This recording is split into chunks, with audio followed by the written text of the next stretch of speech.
Hello friends, welcome to my channel. Let's have a look at today's daily challenge problem. Problem 2316.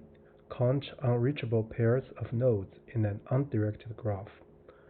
This problem is again a graph problem. So in this video, we're going to share a treatment based on union find. So actually this problem can also be solved using traversal method. So first, I'll read through the problem statement, and then we look at the example and explain the idea. And finally, we share the code, explain it line by line. Here, we are given an integer n. So there is an undirected graph with n nodes. So n is the number of nodes. So these nodes are numbered from 0 to n minus 1. And also, we are given an 2D array representation of edges. So basically, edges I equals AI BI, seeing that there is a bidirectional or undirected edge connecting A and B. So we are required to return the number of pairs of different nodes that are unreachable from each other. So here there are two examples. So in the first example, so the graph itself is singly connected, therefore the return is 0. And in the second example, there are 3 connected components.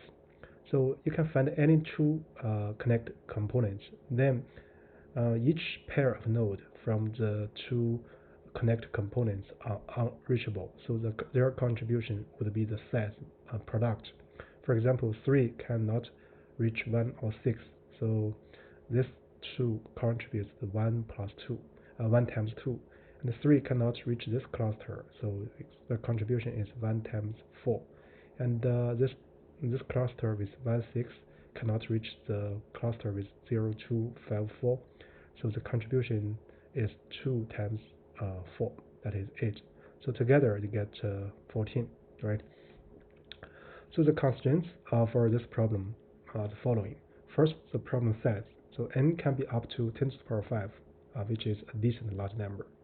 Another thing we want to notice is that there's no self edge and no self path. In other words, no cycles, no self cycles, and also there are no repeated edges. So with that said, so we can look at the analysis. So here we can do this problem using union find. So basically, once we realize the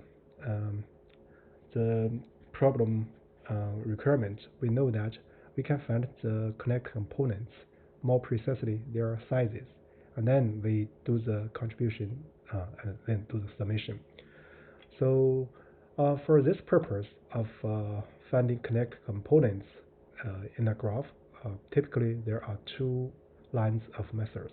One is based on union find, which is very convenient, and the other is based on traversal. So here, to find a connected component, you can use depth search based or breadth first search based. Both are okay. So in this video, I'm going to use union find. So here, this finding connected components is very routine. And then one point we need to notice is that when we compute the contribution sum, basically we need to find all the combinations of pairs, then multiply their sizes, and then add together. So we need to use partial sum sequence to compute efficiently. Otherwise, some cases might not pass the test because of the problem size. So here we wrote that as the number of clusters can be up to 10 to the power 5 by problem assumption, right? So if each cluster has size 1, but we have n, right, or up to 10 to the power 5, or there's some cases the cluster sizes are small, and then overall they have a lot of edge nodes, so which also yields that we have a large number of clusters. So if we have large number of clusters, so the computation can be a factor. So here, how to use the partial sum? So this is actually some elementary math. So assume that we have some clusters, so their sizes are the things we are interested in. We assume that these sizes form a list, let's say A1, A2, A3, A4. So we can use for here just for fix the idea. So the in pairs, so we have A1 times A2, A3, and A4, right? This is the one. And also we need to compute A2 times A3, A4, right? A2 times A3, A4, and A3 times A4. But if we group them together, so we have A1 times A2, and then we have A1 times A3 and A2 times A3. So we have A1, A2 times A3, and we have A4, right? So A1 times A4 and A2 times A4 and A3 times A4. So that's A1 plus A2 plus A3 times A4. So overall, that is S1 times A2, S2 times A3, S3 times A4. So here the S1, S2, and S3 are partial sums or prefix sum. So this is the core idea. For sure, if you like, so you can compute using suffix sum. For example, A1 times A2, A3, A4. So we can group this together, right, to get A1 times A2 plus A3 plus A4. Similarly, A2 times A3 plus A4, and A3 times A4. So these guys are the suffix sums. So with that said, we are ready to do the coding. So for doing the coding, so it's actually very routine. So here I'm going to divide it into two big steps. So step 1, step 0, preparation. So here I'm going to implement a find and union method within the function here, because the n is given ahead. So here we have roots. So let's use dictionary. I for I in range m.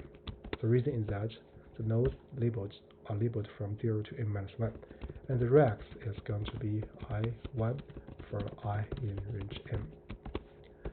So originally, so each node has itself as root, and each node is size 1, right?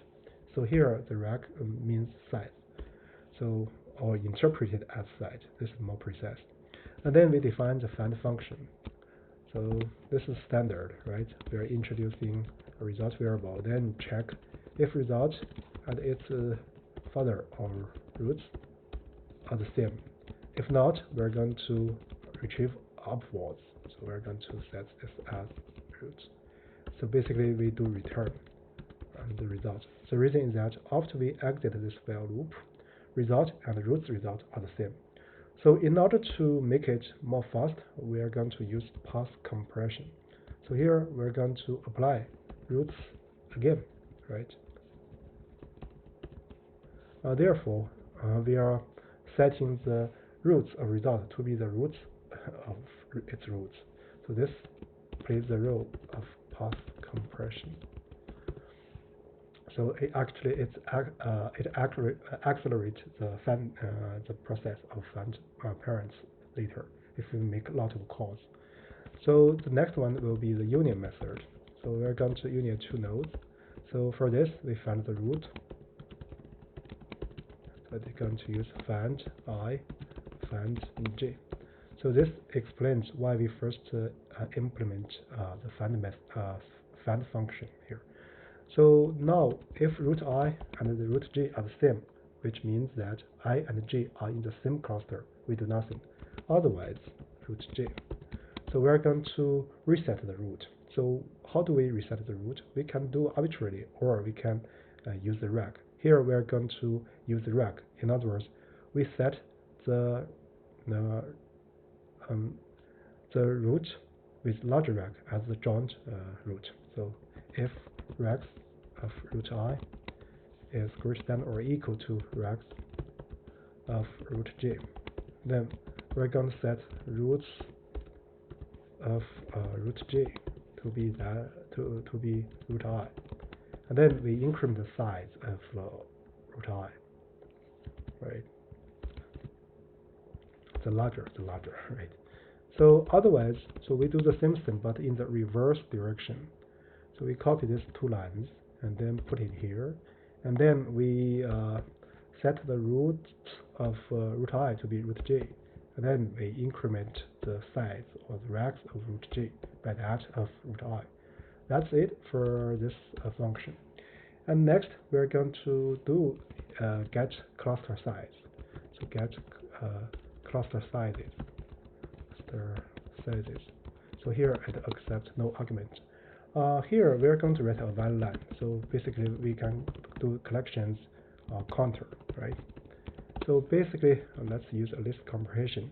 So we're going to find the delegates or the cluster representation. In other words, the roots, because some of the nodes may have the same root, means that they are in the same cluster. So basically for I in range M.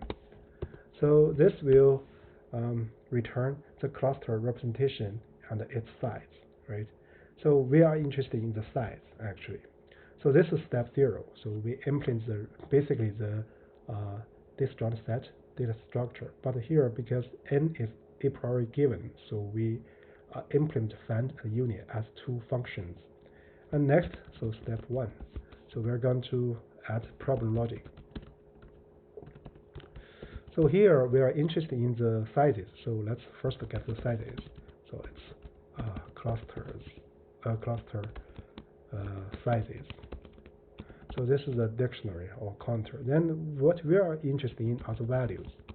So this is a value object. So for safety, we just use a list conversion. So this is a list. So I'm going to use this as n, just for convenience. So if n equals 1, let's see, if n less than 2, right, then we're going to return 0, because there's no at most one cluster or just one cluster. This is the same thing in this problem setting. So we're going to return 0. Otherwise, so notice that sizes is already a list. So you can imagine this is a1, a2, or a3, or 0 indexed, a0, a1, something like, right? And then we just need to pay attention to that. We may do this with summation.